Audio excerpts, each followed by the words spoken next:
तो दोस्तों क्या हुआ, जब एक साधु को राम मंदिर में घुसने से रोक दिया गया और फिर उस दिव्य चमत्कारिक साधु ने अपना जो चमत्कार दिखाया उसे देखकर मोदी सरकार के भी रोंगड़े खड़े हो गए।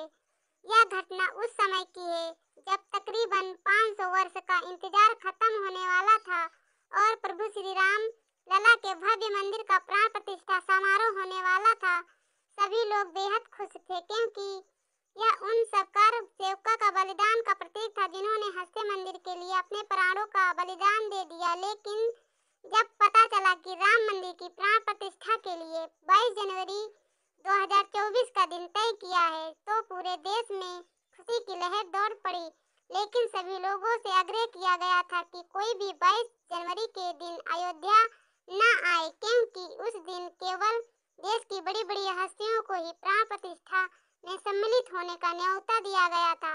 देश के प्रधानमंत्री नरेंद्र मोदी ने देश के समस्त नागरिकों से 22 जनवरी के दिन दिवाली मनाने की विनती की थी और 23 जनवरी से सभी को अयोध्या आने के लिए निमंत्रण दिया था। लेकिन ऐसा कहा जाता है कि पौराणिक समय में राम मंदिर को बचाने के लिए कई दिव्य साधु संतों ने मुगलों के सामने युद्ध किया और उन्हें एक बार पराजित भी किया। इस युद्ध में तकरीबन 4000 साधुओं ने अपने प्राण गंवाए थे।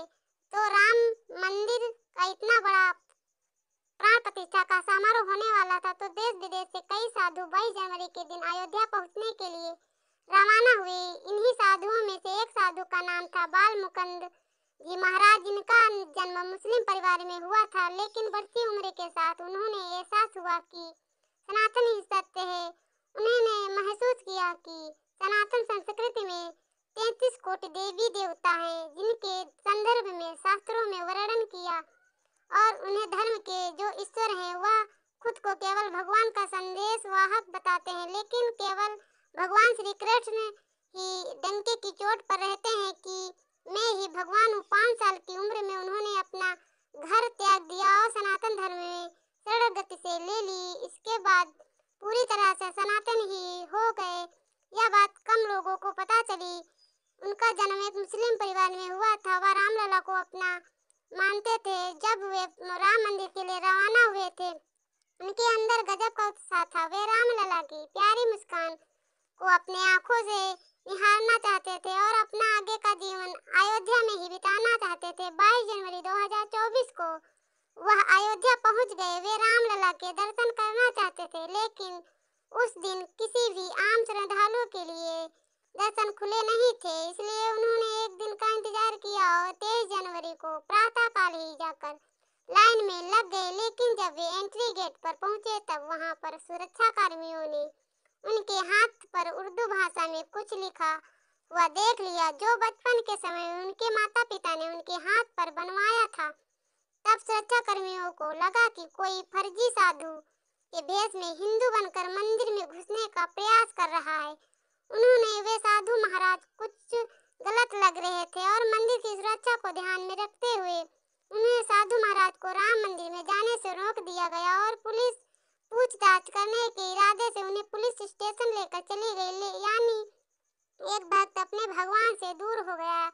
लेकिन किसी को भी इस बात का अंदाजा नहीं था कि आगे बहुत बड़ा चमत्कार होने वाला था, क्योंकि रामलला अपने भक्तों से बड़ा प्रेम करते हैं और उनके भक्त उससे दूर चले जाएं उन्हें बिल्कुल भी बर्दाश्त नहीं होता। उसके बाद पुलिस वालों ने उन साधु महाराज को नजदीकी पुलिस चौकी से ले गए। वहां पर उन्हें घंटों बिठाया और उनके साथ बड़ा गलत बर्ताव किया, क्योंकि साथ सभी को लग रहा था कि यह कोई फर्जी बाबा। लेकिन मुकुंद जी महाराज कहना चाहते थे कि उनका जन्म भले ही मुस्लिम घराने में हुआ है लेकिन वह सनातन को अपना कह चुके हैं। रोम रोम में राम बसे। तब सच का पता लगाने के लिए वहां पर एक दिग्गज पंडित को बुलाया गया जिन्होंने शास्त्रों का खूब ज्ञान था। तब उस विशेष पंडित ने उन साधु महाराज की परीक्षा लेना शुरू कर दी। उन्होंने बाल मुकुंद जी महाराज महामृत्युंजय मंत्र, 4 वेदों का अर्थ, 16 संस्कार ऐसे हिंदू धर्म से संबंधित थे 10 सवाल पूछने वाले। उन्होंने एक एक सवाल का विस्तार से बहुत अच्छा जवाब दिया। सभी लोग हैरान हो गए और सभी को विश्वास हो गया इन साधु महाराज को जन्म भले मुस्लिम घराने में हुआ हो लेकिन अब यह पूरी तरह से सनातन को अपना कह चुके हैं। एक दिव्य चमत्कारी सनातनी साधु महाराज बन चुके हैं। सभी ने उनके चरण स्पर्श किए और सम्मान पूर्वक पुनः उन्हें अयोध्या राम मंदिर दर्शन के लिए छोड़ दिया गया। लेकिन जब वे प्रातः काल में राम मंदिर दर्शन करने के लिए लाइन में लगे थे तो वहां भीड़ काफी कम थी। लेकिन दोपहर तक जब वे पुनः घर पहुंचे तो भीड़ की संख्या काफी बढ़ चुकी थी, क्योंकि उन करीबन 5 से 6 लाख श्रद्धालुओं ने राम लला के दर्शन करने के लिए आए थे। फिर भी राम नाम लेकर वह लाइन में लग गए। लेकिन कहना था कि ना भगवान कभी ना भक्तों के साथ अत्याचार नहीं करते, वह उनकी परीक्षा लेते। लेकिन जब भक्त उस परीक्षा में सफल हो जाता है तो उसकी नया पार भी लगा देते हैं। ऐसे ही जब बाल मुकुंद जी महाराज दोपहर के समय रामलला के दर्शन के लिए लाइन में लगे हुए थे, तभी एक छोटा सा बालक आया जिसने उनका हाथ पकड़ा और उनके अन्य रास्ते से उन्हें राम मंदिर के अंदर ले जाने लगा। वे चमत्कार अपनी आंखों से देख रहे थे कि कोई भी सुरक्षाकर्मी उस बच्चे को रोक नहीं रहे। इसे लग रहा था कि मानो बच्चा मंदिर के पुजारी से जुड़ा हो। कुछ ही देर वह बच्चा उन्हें राम मंदिर के अंदर ले गया, जहां बाल मुकुंद जी महाराज ने रामलला के बहुत अच्छी तरह से दर्शन किए। लेकिन जब उस बच्चे को शुक्रिया कहना चाहा तो बच्चा अचानक ही कहीं अंतर ध्यान हो गया। ऐसा लग रहा था कि मानो साक्षात रामलला बिना किसी रोक रुकावट मंदिर के अंदर छोड़ने आए हों। इसके बाद उन्होंने वहां उपस्थित कई सुरक्षा कर्मियों से उस बच्चे के बारे में पूछा, लेकिन सभी का कहना था कि आप तो मंदिर के अंदर अकेले आ रहे हैं, आपके साथ कोई भी बच्चा नहीं था। वह चमत्कार देखकर उन दिव्य साधु महाराज भी रोंगड़े खड़े हो गए, क्योंकि इस प्रकार उस खान को भगवान श्री कृष्ण बाल रूप में मिले थे। इस तरह से आज बाल मुकुंद जी को भी राम लला ने बाल स्वरूप में दर्शन दिए थे। तो दोस्तों, अगर वीडियो पसंद है तो वीडियो को सब्सक्राइब जरूर करें।